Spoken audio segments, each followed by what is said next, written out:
En una villa italiana oculta tras las sombras de cipreses y el silencio de un pasado impenetrable, Edith Wharton nos invita a contemplar los misterios que laten bajo las fachadas de piedra antigua. La duquesa en oración, un relato de su colección Instancias Cruciales, que nos lleva al corazón de un mundo donde la belleza y el poder se entrelazan en un delicado equilibrio de intriga y tragedia. La historia se despliega en un escenario cargado de simbolismo, una villa desolada, donde las colinas púrpuras y los jardines marchitos parecen observar desde la distancia las vidas atrapadas en su interior. Aquí, una joven duquesa de una belleza extraordinaria vive entre los muros de su matrimonio con un hombre cuya frialdad pesa tanto como las antiguas reliquias que llenan la capilla. Aislada del mundo, su devoción se convierte en un refugio y en un velo que cubre los deseos reprimidos y los secretos no confesados. Wharton, con su estilo elegante y su mirada incisiva, teje una historia en la que cada palabra, cada gesto, está cargado de significados ocultos. Las estancias, cerradas durante generaciones, guardan ecos de rezos y de susurros que nunca fueron revelados. El viento que sacude los árboles parece murmurar lo que el silencio de los personajes se niegan a pronunciar.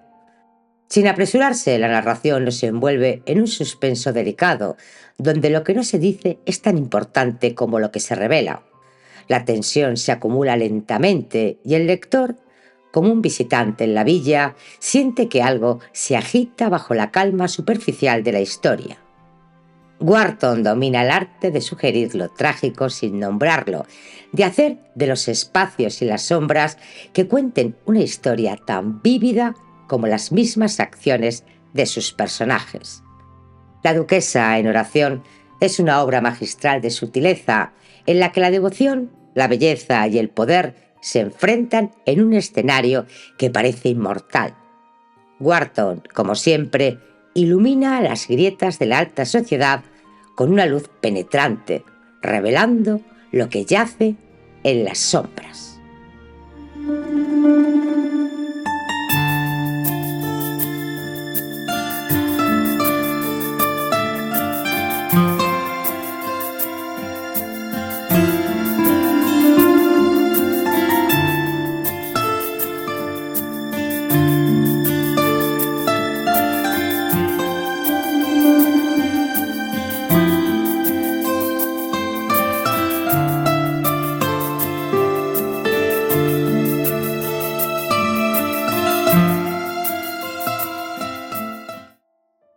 La duquesa en oración, de Edith Wharton, narrado por Mónica, para el oído literario.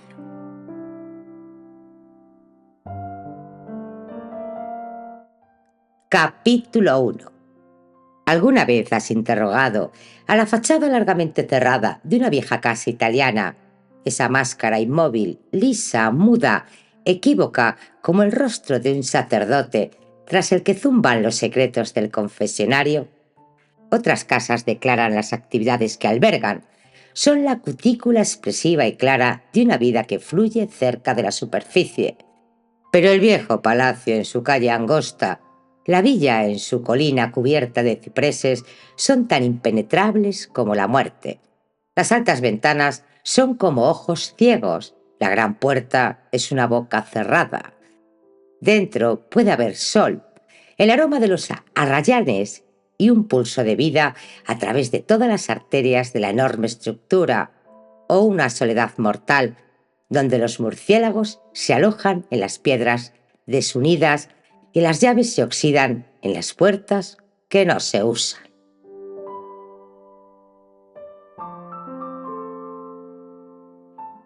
Capítulo 2.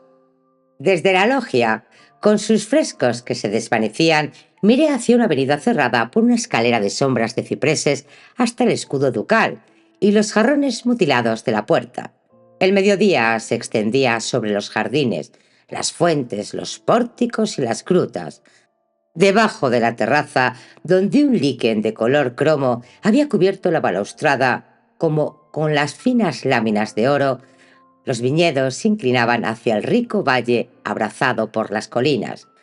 Las laderas inferiores estaban sembradas de pueblos blancos como estrellas que salpicaban un crepúsculo de verano, y más allá de estos, pliegues de montaña azul, claros como gasa contra el cielo. El aire de agosto estaba sin vida, pero parecía ligero y vivificante después de la atmósfera de las habitaciones envueltas en sudarios por las que me habían conducido. Su frío me azotaba y abracé la luz del sol. «Los aposentos de la duquesa están más allá», dijo el anciano. Era el hombre más viejo que había visto en mi vida. Estaba tan absorbido por el pasado que parecía más un recuerdo que un ser vivo. El único rasgo que lo vinculaba con la realidad era la fijeza con la que su pequeño ojo de sauro sostenía el bolsillo que cuando yo entré había cedido una lira al hijo del portero. Continuó sin apartar la mirada. «Desde hace 200 años nada ha cambiado en los aposentos de la duquesa. Y ahora no vive nadie aquí».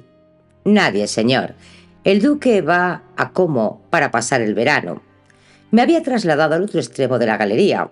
Debajo de mí, entre arboledas colgantes, los techos y las cúpulas blancas brillaban como una sonrisa.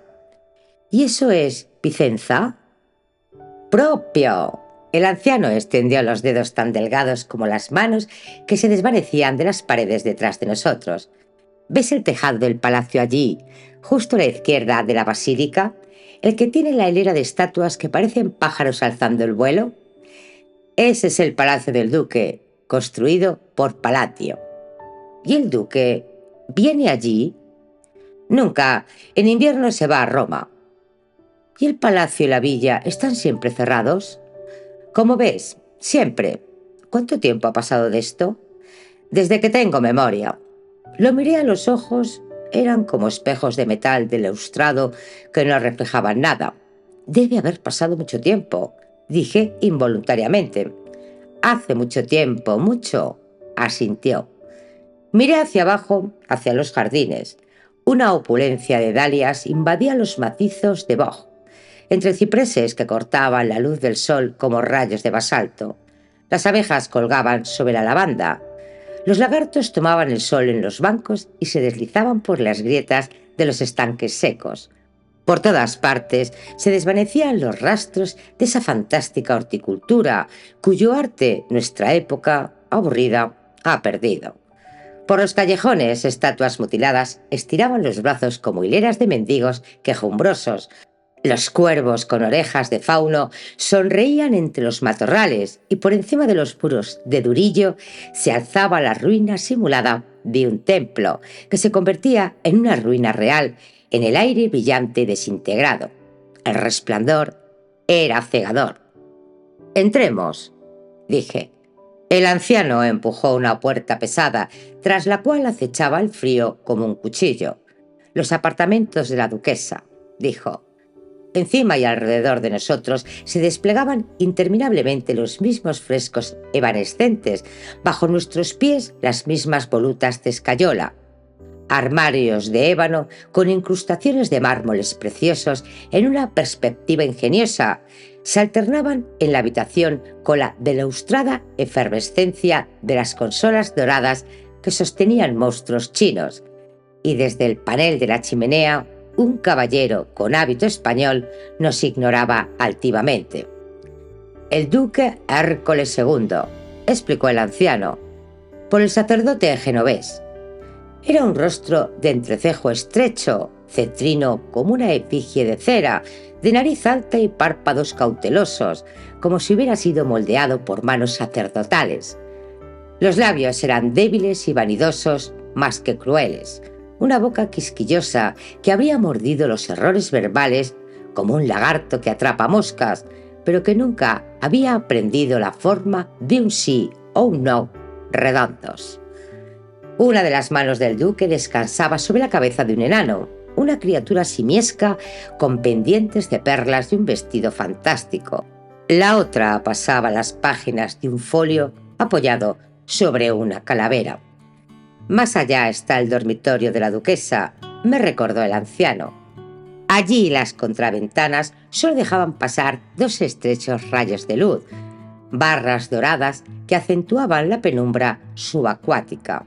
Sobre un estrado, el armazón de la cama sombrío, nupcial, oficial, levantaba su baldaquino.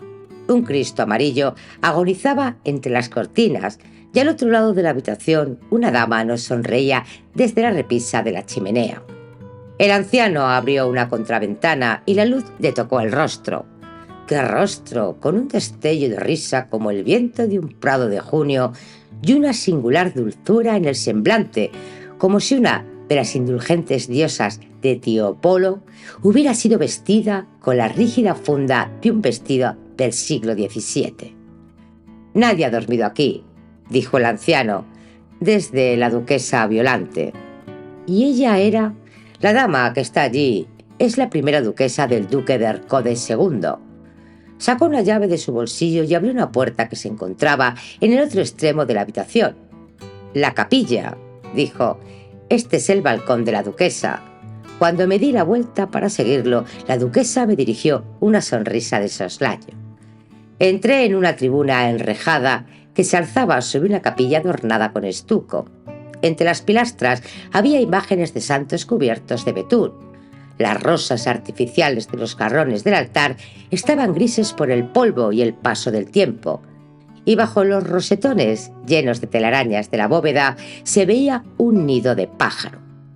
Delante del altar había una hilera de sillones destartalados, y retrocedí al ver una figura arrodillada cerca de ellos. «La duquesa», susurró el anciano, «por el Cavalieri Bernini». Era la imagen de una mujer con túnicas de piel y frays desplegado, con la mano levantada y el rostro vuelto hacia el tabernáculo. Había algo extraño en la visión de esa presencia inamovible que estaba enterrada en una oración ante un santuario abandonado. Su rostro estaba oculto y me pregunté si era dolor o gratitud lo que levantaban sus manos y atraía su mirada hacia el altar, donde ninguna oración viviente se unía a su invocación de mármol. Seguí a mi guía por las escaleras de la tribuna, impaciente por ver qué versión mística de esas gracias terrenales había encontrado el ingenioso artista. El Cavalieri era maestro en esas artes. La actitud de la duquesa era de arrebato, como si aires celestiales agitaran sus encajes y los rizos del amor que escapaban en su cofia. Vi con qué admirable habilidad el escultor había captado el equilibrio de su cabeza, la tierna inclinación de su hombro. Luego me acerqué y miré su rostro. Era un horror helado. Nunca el odio, la rebelión y la agonía habían poseído tanto un rostro humano. El anciano se santiguó y arrastró los pies sobre el mármol. «La duquesa Violante», repitió. «¿El mismo que el de la foto?» «Lo mismo. ¿Pero la cara? ¿Qué significa?» Se encogió de hombros y me miró con los ojos sordos. Luego echó una mirada a su alrededor, me agarró la manga y me dijo al oído: «No siempre fue así». «¿Qué no fue?» «La cara tan terrible». «La cara de la duquesa». «La estatua cambió después de...» «¿Después?» «Lo pusieron aquí». «¿La cara de la estatua cambió?» Él confundió mi desconcierto con incredulidad y su dedo confidencial se apartó de mi manga. Esa es la historia. ¿Te cuento lo que he oído?» «¿Qué sé yo?», reanudó su senil caminar arrastrando los pies por el mármol. «Este es un mal lugar para quedarse. Nadie viene aquí. Hace demasiado frío». Pero el caballero dijo que tenía que verlo todo. Dejé que sonara la lira. Así que debo escucharlo todo. Esta historia, ¿quién se la ha contado? Su mano se apartó. «Por Dios, ¿quién lo vio?» «¿Y quién lo vio?» «Entonces mi abuela. Soy un hombre muy mayor». «¿Su abuela?» «Su abuela era...» «La sirvienta de la duquesa, con respeto a usted». «Su abuela hace 200 años». «Hace ya mucho tiempo. Eso es lo que Dios quiere. Yo soy un hombre muy viejo y ella era una mujer muy vieja cuando yo nací. Cuando murió era tan negra como una virgen milagrosa y su aliento silbaba como el viento en el ojo de una cerradura. Ella me contó la historia cuando yo era un niño. Me la contó allí, en el jardín, en un banco junto al estanque de peces, una noche de verano en el que ella murió. Debe de ser verdad, porque puedo mostrarte el banco en el que nos sentamos.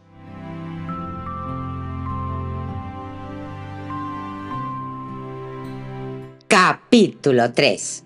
El mediodía pesaba más en los jardines, no nuestro calor zumbante, sino la exhalación viciada de veranos muertos. Las estatuas parecían dormitar como vigías junto a un lecho de muerte. Los lagartos salían disparados del suelo agrietado como llamas y el banco del nicho de los durillos estaba cubierto de cuerpos de moscas muertas, barnizados de azul. Ante nosotros se extendía el estanque de los peces, una losa de mármol amarillo sobre secretos podridos. La villa se alzaba frente a él, serena como un rostro muerto, con los cipreses flanqueándolo como velas.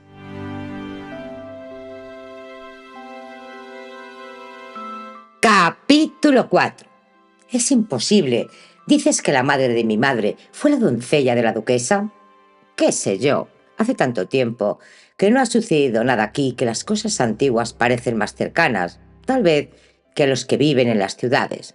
¿Pero cómo sabía entonces lo de la estatua? Respóndeme, señor, que lo vio con sus ojos, puedo jurar, y que nunca volvió a sonreír. Así me dijo, hasta que le pusieron a su primer hijo en los brazos, porque se casó con el hijo del mayordomo, Antonio, el mismo que había llevado las cartas. Pero, ¿dónde estoy? Ah, bueno, era una simple tonta, ¿entiendes? Mi abuela, cuando murió la duquesa, sobrina de la doncella superior, Nencia, sufrió por la duquesa a causa de sus travesuras y las divertidas canciones que conocía. Es posible, piensa, que haya oído de otros lo que luego creyó haber visto ella misma. ¿Cómo es eso? No es cosa de un iletrado decirlo, aunque en realidad yo mismo creo haber visto muchas de las cosas que me contó. Este es un lugar extraño. Nadie viene aquí, nadie cambia y los viejos recuerdos siguen tan nítidos como las estatuas del jardín. Todo empezó el verano después de que regresaran de Brenta. El duque Ercole se había casado con la dama de Venecia, como debes saber. Era una ciudad alegre, según me han dicho, con risas y músicas en el agua, y los días pasaban como barcos que se mueven con la marea. Bueno, para complacerla la llevó de nuevo el primer otoño a Brenta. Su padre, al parecer, tenía allí un gran palacio, con jardines, boleras, grutas y casinos como nunca los hubo, góndolas balanceándose en las compuertas, un establo lleno de carruajes dorados, un teatro lleno de actores y cocinas y oficinas llenas de cocineros y lacayos para servir chocolate todo el día a las elegantes damas con máscaras y faldones, con sus perros de compañía y sus negros y sus abates. Lo sé todo como si hubiera estado allí, porque Nencia, ya ves, la tía de mi abuela, viajó con la duquesa y volvió con los ojos abiertos como platos y sin decir una palabra durante el resto del año a ninguno de los muchachos que la habían cortejado aquí en Vicenca. No sé qué pasó allí. Mi abuela nunca pudo entenderlo, porque Nencia era muda como un pez cuando se trataba de su dama. Pero cuando regresaron de Vicenza, el duque ordenó que se pusiera orden en la villa y en primavera trajo a la duquesa aquí y la dejó. Parecía bastante feliz, dijo mi abuela, y no parecía objeto de compasión.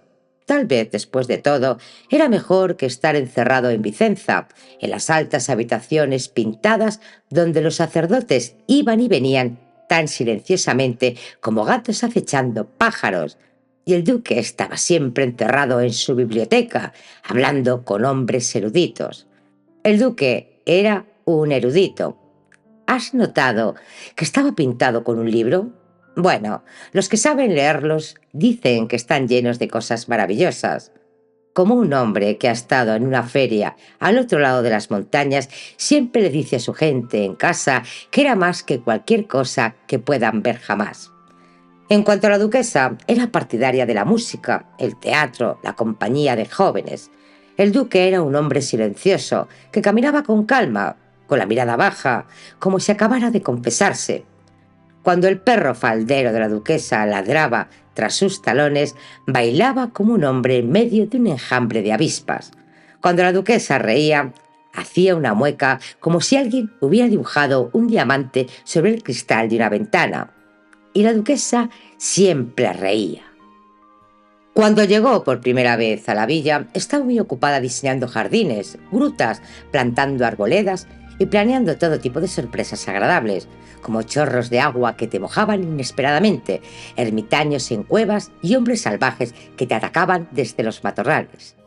Tenía un gusto muy agradable para esas cosas, pero después de un tiempo se cansó de eso, y como no tenía con quién hablar, excepto sus doncellas y el capellán, un hombre torpe y muy metido en sus libros, contrataba a actores ambulantes de Vicenza, charlatanes y adivinos del mercado, médicos y astrólogos ambulantes y todo tipo de animales amaestrados.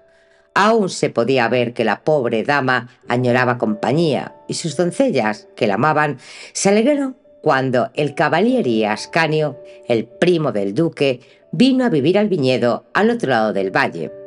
Ve aquella casa rosada, allí entre las moreras, con un techo rojo y un palomar. El Cavalieri Ascanio era un cadete de una de las grandes casas venecianas, Pezzi Grossi, del Libro de Oro. Había sido destinado a la iglesia, creo, pero ¿qué? Antepuso la lucha a la oración y se unió al capitán de los Bravi del duque de Mantua, un veneciano de buena posición, pero un poco en desacuerdo con la ley. Bueno, lo siguiente que supe es que Cavalieri estaba en Venecia nuevamente. Tal vez no era buena onda a causa de su relación con el caballero del que hablo. Algunos dicen que intentó secuestrar a una monja del convento de Santa Croce. ¿Cómo pudo ser eso?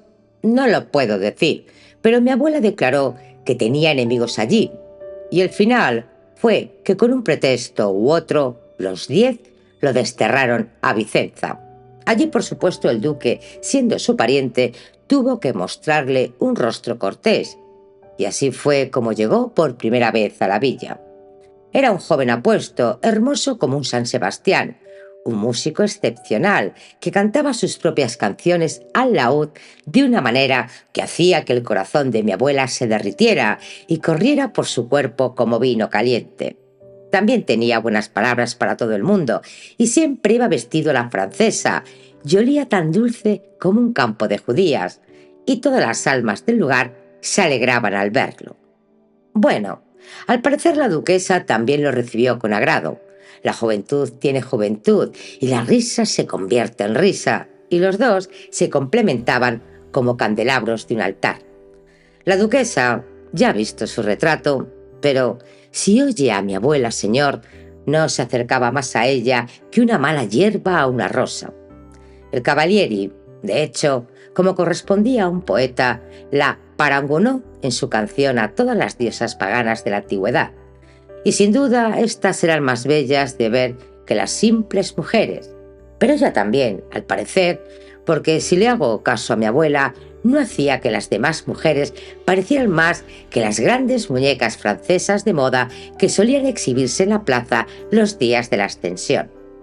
Era, en cualquier caso, una mujer que no necesitaba adornos extravagantes para embellecerse. Cualquier vestido que usara le sentaba bien, como las plumas le sientan bien al pájaro, y su cabello no adquiría su color decolorándose en el tejado. Brillaba por sí solo como los hilos de una casulla de Pascua, y su piel era más fina y más blanca que el pan de trigo, y su boca tan dulce como un higo maduro. Bueno, señor, no se podían mantenerlos separados más que las abejas y la lavanda. Siempre estaban juntos, cantando, jugando a los bolos, a la pelota, paseando por los jardines, visitando los aviarios y acariciando a los perros y los monos de su gracia. La duquesa era alegre como un potrillo, siempre haciendo travesuras y riendo, disfrazando a sus animales como comediantes, disfrazándose de campesina o de monja. Debería haberla visto un día haciéndose pasar por una hermana medicante ante el capellán, o enseñando a los muchachos y muchachas los viñedos a bailar y a cantar madrigales juntos. El Cavalieri tenía un ingenio singular para planear tales entretenimientos y los días apenas eran lo suficientemente largos para sus diversiones. Pero hacia el final del verano, la duquesa se quedó callada y solo escuchaba música triste, y los dos se sentaron mucho tiempo juntos en el cenador al final del jardín. Fue allí donde los encontró el duque un día que salió de Vicenza en su carruaje dorado. Él solo venía a la villa 1 o 2 veces al año, y como decía mi abuela, parte de la mala suerte de su pobre dama era llevar aquel día el hábito veneciano, que dejaba al descubierto los hombros de una manera que el duque siempre miraba con el ceño fruncido y los rizos sueltos y espolvoreados de oro. Bueno, los tres bebieron chocolate en el cenador y nadie supo lo que pasó, excepto que el duque, al despedirse, le dio a su prima un asiento en el carruaje, pero el Cavalieri nunca regresó. Se acercaba el invierno y la pobre dama se encontraba sola de nuevo, por lo que sus mujeres supusieron que se deprimiría aún más. Pero lejos de ser así, mostraba tal alegría y ecuanimidad de humor que mi abuela, por ejemplo, se enojó un poco con ella por no haber pensado más en el pobre joven que durante todo ese tiempo se estaba devorando el corazón en la casa del otro lado del valle. Es cierto que se quitó los vestidos de encaje dorado y se puso un velo sobre la cabeza, pero Nencia quería que luciera más hermosa con el cambio y por lo tanto le causó mayor disgusto al duque. Es cierto que el duque iba más a menudo a la villa, y aunque encontraba a su dama siempre ocupada en alguna actividad inocente, como bordar o escuchar música o jugar con sus doncellas, siempre se marchaba con una mirada amarga y susurrando una palabra al capellán. Ahora bien, en cuanto al capellán, mi abuela admitió que había habido una época en que su excelencia no la había tratado con demasiada prudencia, pues según Nencia, parece que su reverencia, que rara vez se acercaba a la duquesa, estando sepultada en su biblioteca como un ratón en un queso, pues bien, un día se atrevió a pedirle una suma de dinero, una suma importante, dijo Nencia, para comprar unos libros grandes, un arcón lleno de ellos que le habían traído un buhonero extranjero.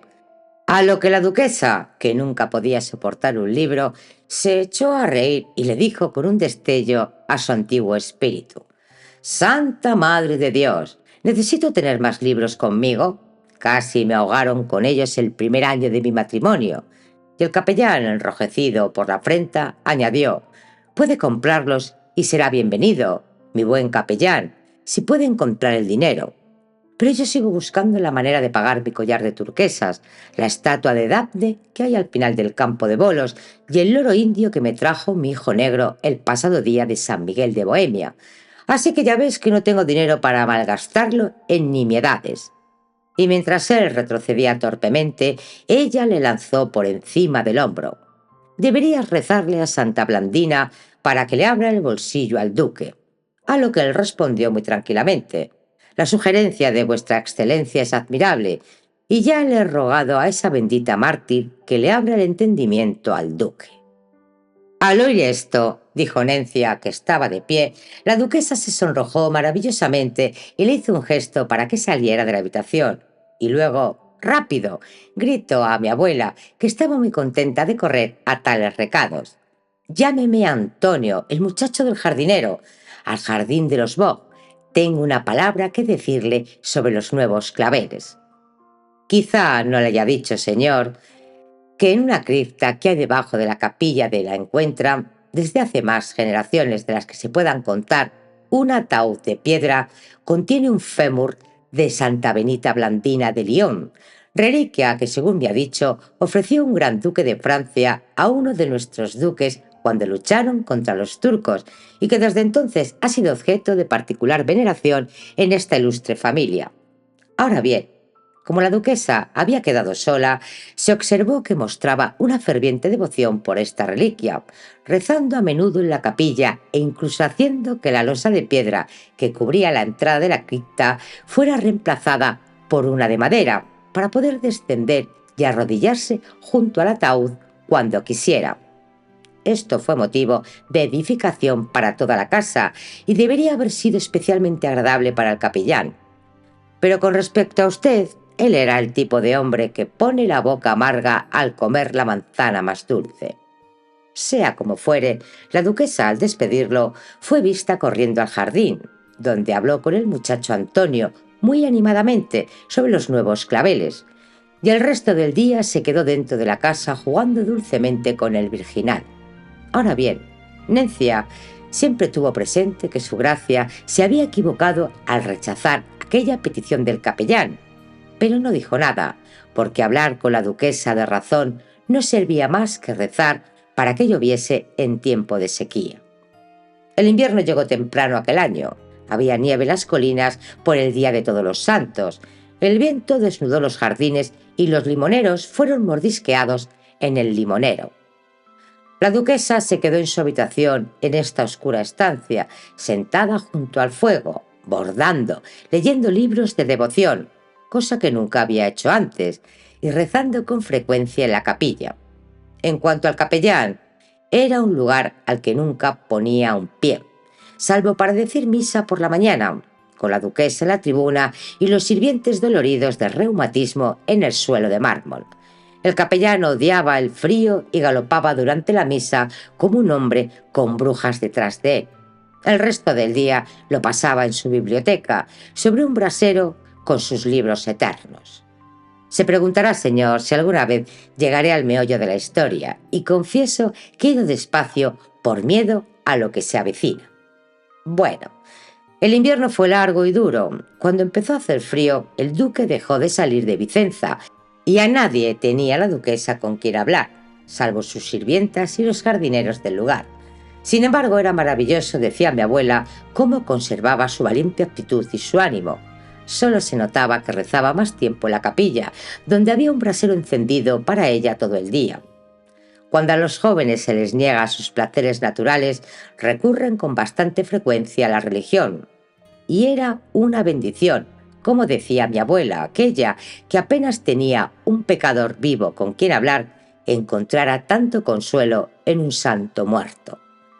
Mi abuela rara vez la vio ese invierno, pues aunque mostraba una frente valiente ante todos, se mantenía cada vez más apartada, optando por tener solo a Nencia a su lado y despidiéndola incluso cuando iba a rezar. Su devoción tenía esa marca de verdadera piedad, que deseaba que no la observaran, de modo que Nencia tenía órdenes estrictas de que, al acercarse el capellán, avisara a su señora si por casualidad estaba rezando.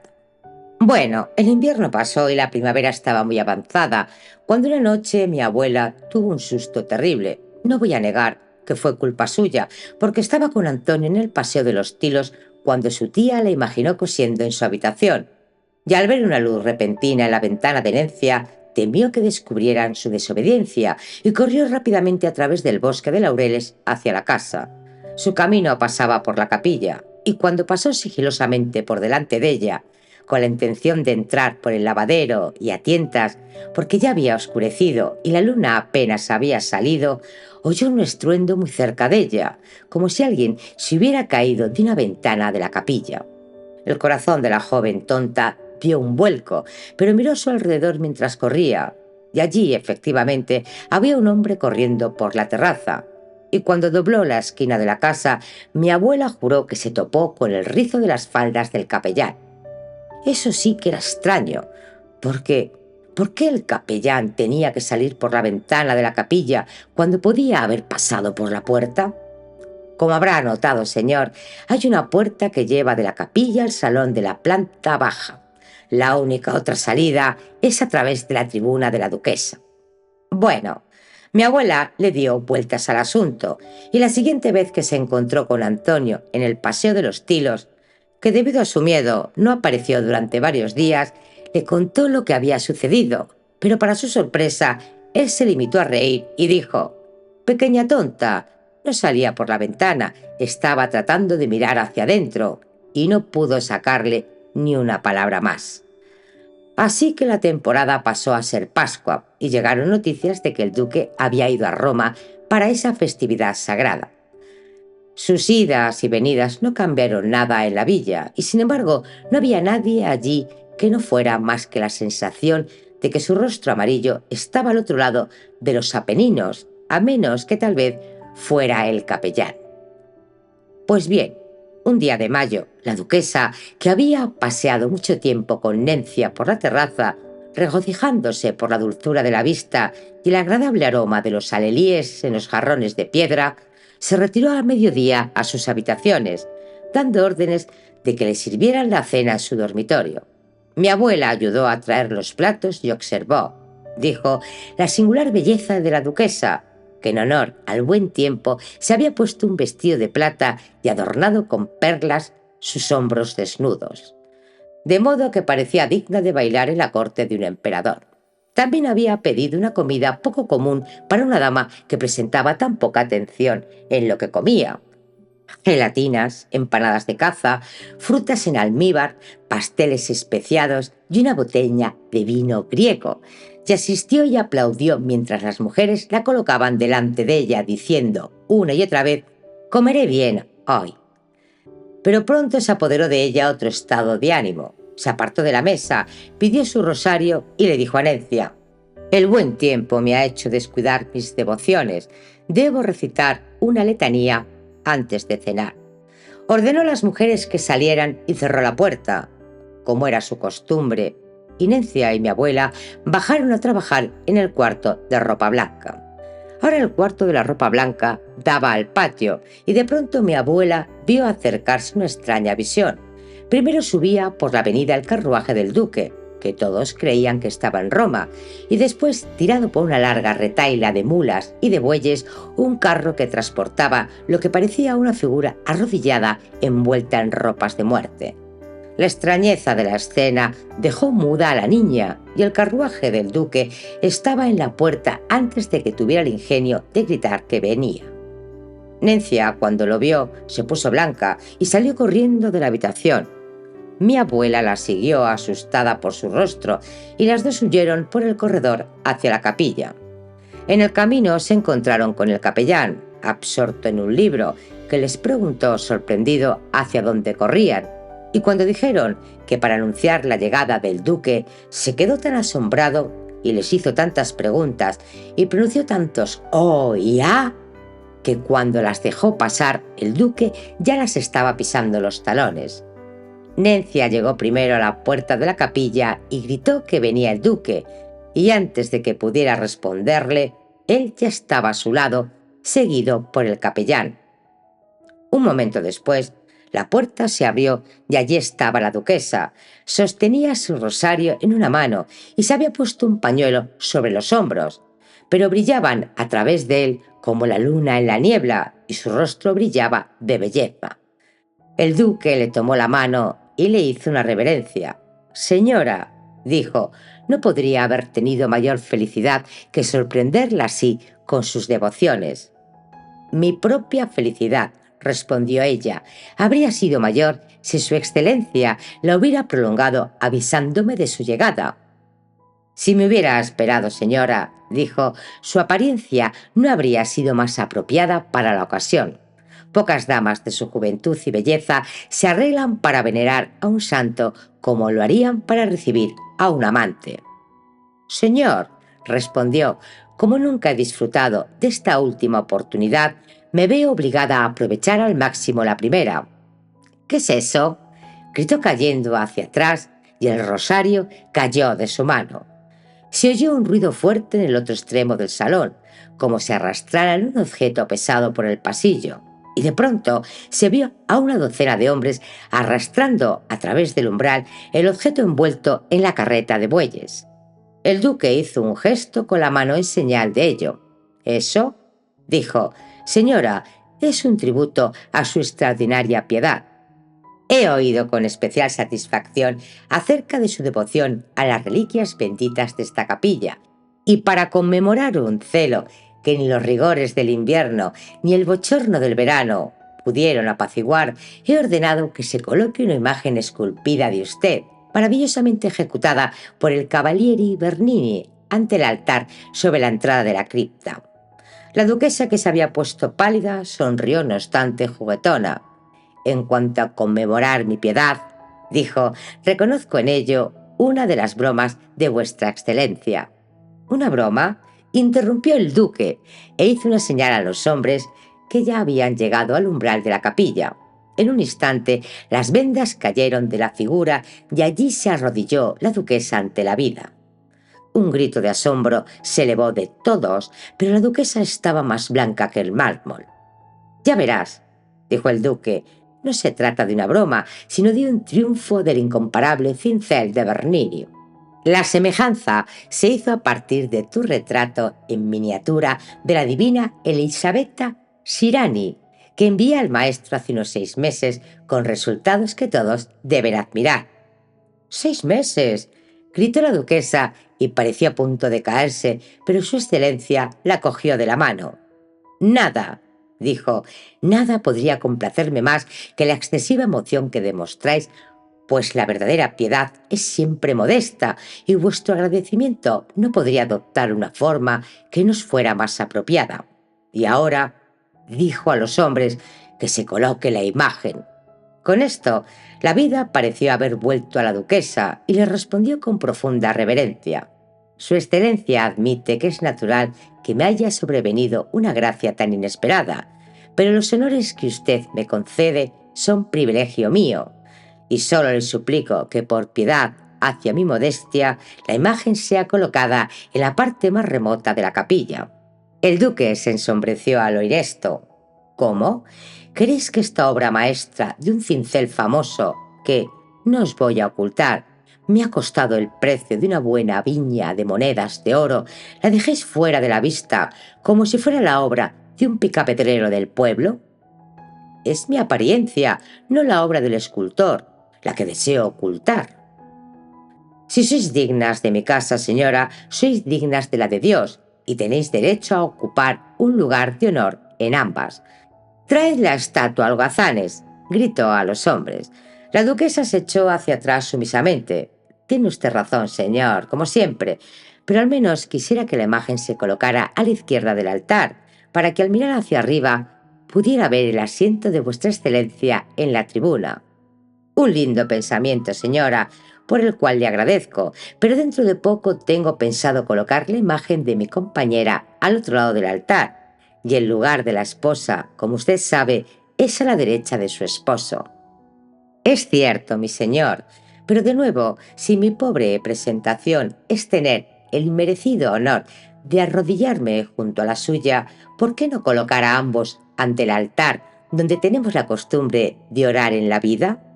¿Y dónde, señora, nos arrodillaremos si nos quitan el puesto?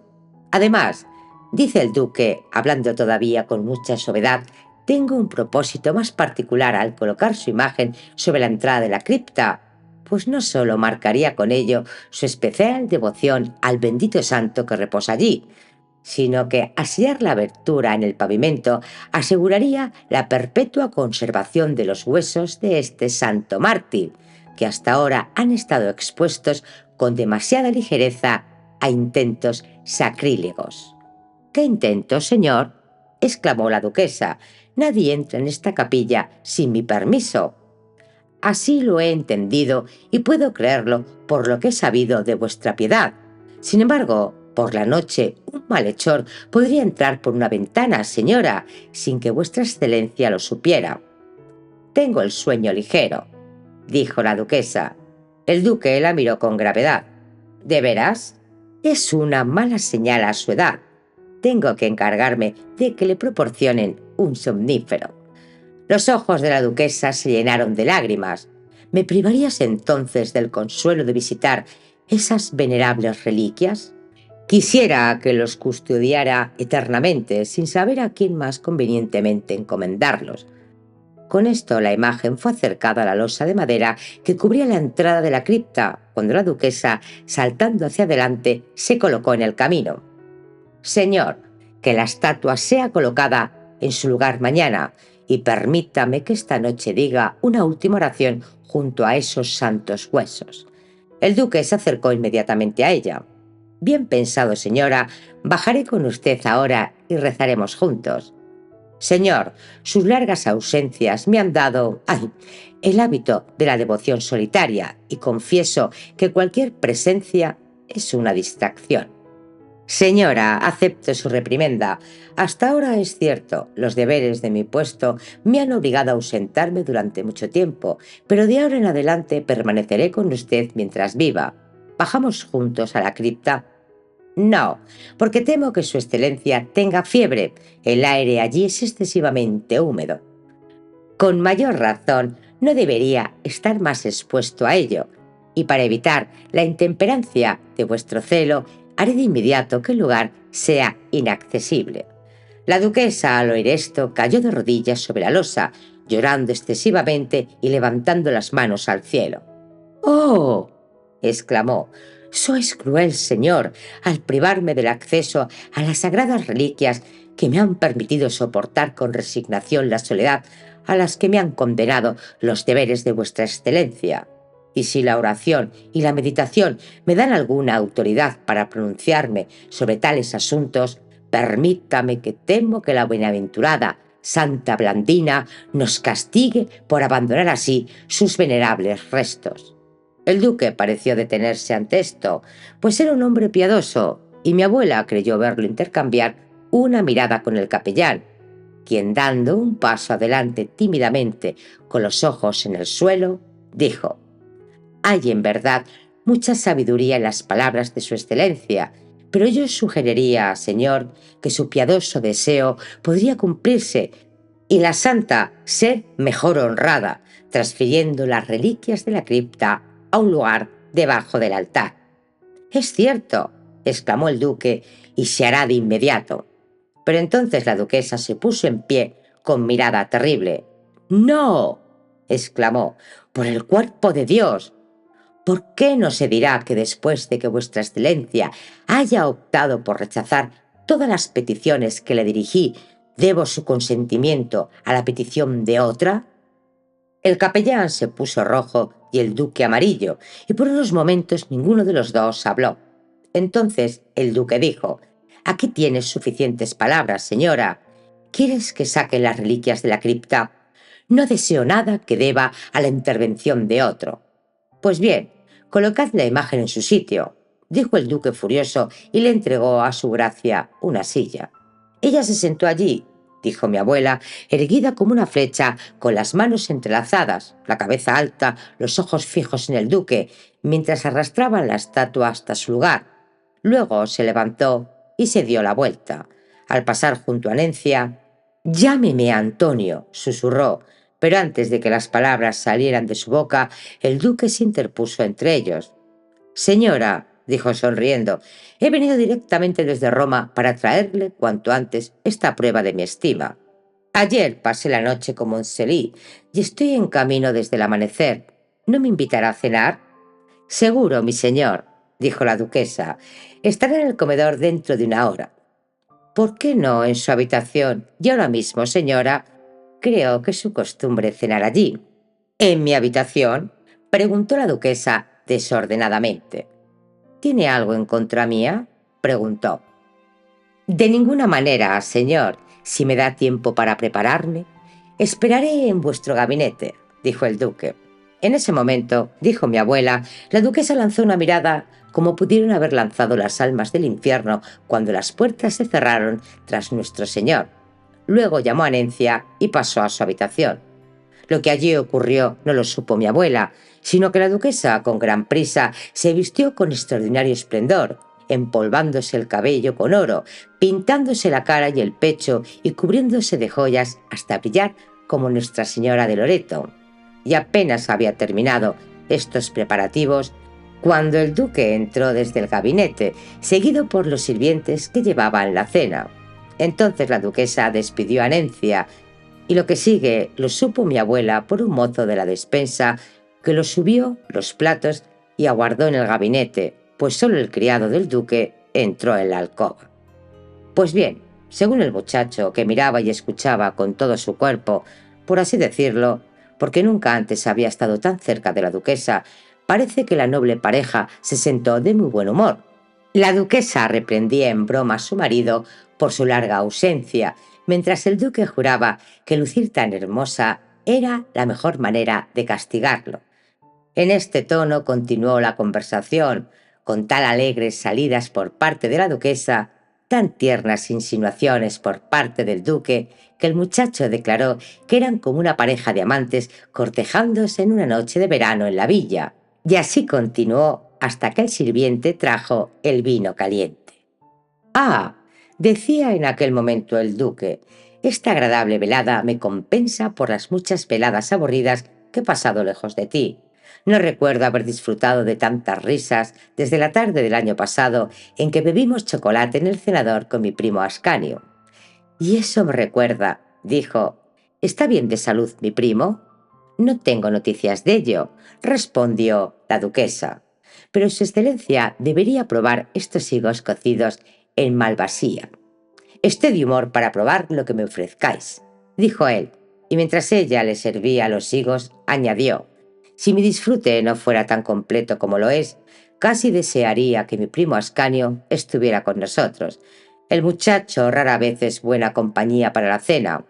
«¿Qué dice, señora? He oído que todavía está en el campo. Enviamos a buscarlo para que se nos una a nosotros». «Ah», dijo la duquesa con un suspiro y una mirada lánguida, «veo que su excelencia ya está cansada de mí». «¿Yo?»